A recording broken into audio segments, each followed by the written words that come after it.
Ashish ji, good afternoon. बताइए, क्या शानदार मोमेंटम मार्केट में, आप क्या चेस करेंगे इस समय?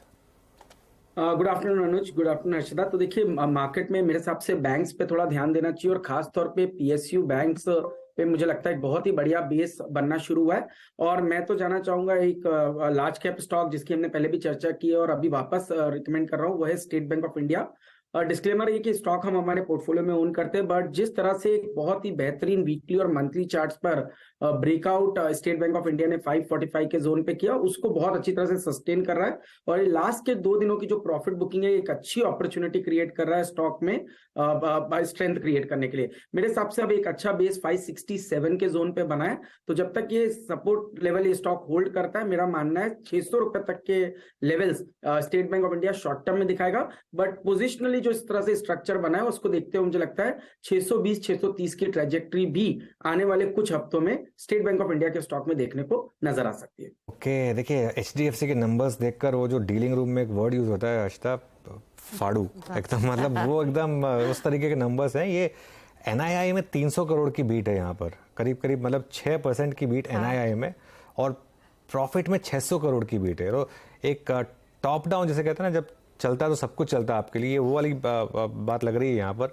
अनलेस कोई वन ऑफ, अगर वन ऑफ होगा भी तो भी, लेकिन 300 करोड़ की तो एनआईआई में स्ट्रेट अवे बीट है और 600 करोड़ की प्रॉफिट में बीट है, जबकि प्रोविजंस इनके थोड़े से ज्यादा हैं। तो इसका मतलब मार्जिन में भी इनका मेरे ख्याल से एक अच्छा परफॉर्मेंस रहा होगा और डिविडेंड भी अच्छा दिया है।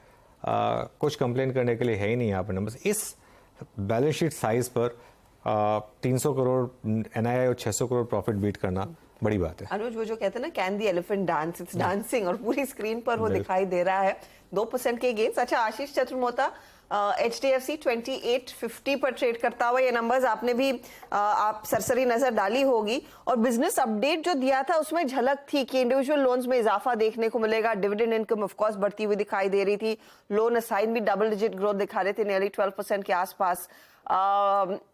ये तो उम्मीद से बेहतर ऑफ कोर्स प्रदर्शन है और वो ब्रेकअप भी आगे आएगा, लेकिन स्टॉक पर अब क्या रहा है?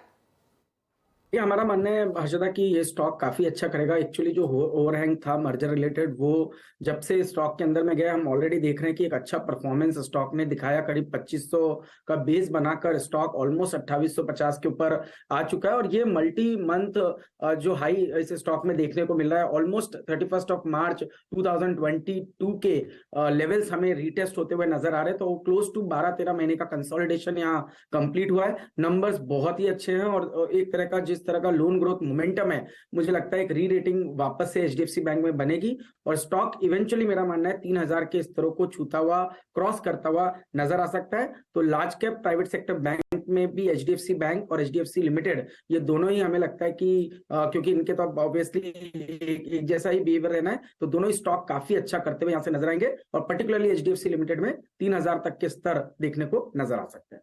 अच्छा, एक बहुत इंटरेस्टिंग चीज़, डाबर के अभी नंबर्स फ्लैश हो रहे हैं हर्षदा। प्राइमा फेस ही आपको लगेगा कि नंबर्स खराब हैं क्योंकि नेट प्रॉफिट आया था वो खराब है क्लियरली, लेकिन वॉल्यूम ग्रोथ जो है ना वो बेटर आई है। वॉल्यूम ग्रोथ आई है 1%, जबकि एक्सपेक्टेशन थी डिक्लाइन की, और जो सेल्स का नंबर है वो एक्चुअली बेटर है।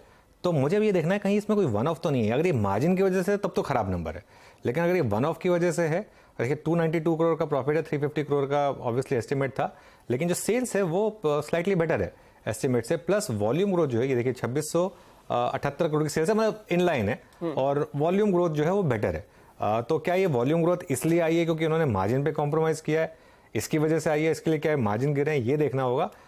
ये मेरे ख्याल से एक इंटरेस्टिंग यहाँ पर डायकॉटमी होगी। लेकिन अगर इसमें कोई वन ऑफ है, हाँ देखिए EBITDA 410 करोड़, अनुमान 425 करोड़ का था, तो थोड़ा सा उन्होंने मार्जिन को लेकर कॉम्प्रोमाइज किया होगा। 15.3% पर आया, 16% का अनुमान था, तो 70 बेसिस पॉइंट का अगर आप कहें, वही तो उन्होंने वही किया है कि जो वॉल्यूम ग्रोथ है वो इसीलिए आ पाई है क्योंकि उन्होंने थोड़ा सा at the cost of margin.